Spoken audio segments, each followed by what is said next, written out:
noche David me pide que les recite un poema. Yo no sé cómo vamos a hacerlo, maestro, en el sentido de entenderse esto.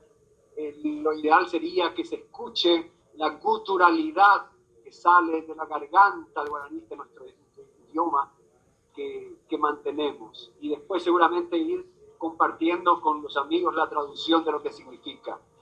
Un poema que se titula Aicosente. Hay una canción muy famosa en castellano que es Quisiera ser, ¿verdad? Es más o menos la misma, pero en guaraní.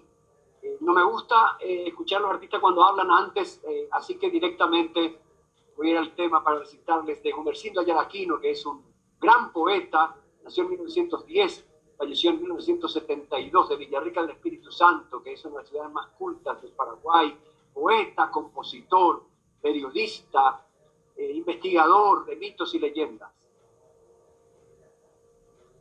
Aicosente y mituro, handel puipia hasacuevo, bebo y miro y peyucuevo, tajetupen de seba, aupei kumitañañaisha, taicomendra cueri, amasaipapen de aba, auperigueta hasa.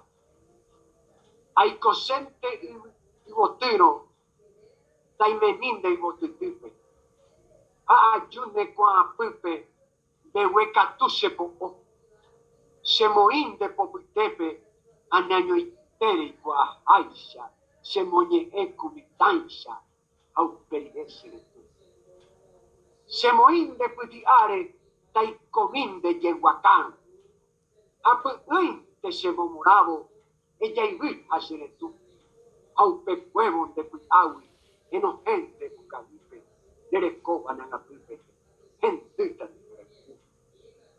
Aicosente a cangritano, taimenipe ne a cangipe, ni a nañope puitumbipe, da se yo pindero va, aupe ya awi, te quiera, de huecature llevemos, de yurojas a huevo, a esta sin Aicosenten de moquiro, la cadenita, de ayuri ni a saicopape.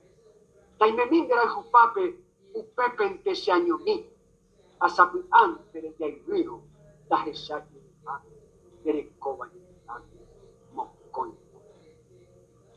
Y antes de coagire, aico iba ayuro, anerai se volcubo, merempeta se pite, de ella como el huevo.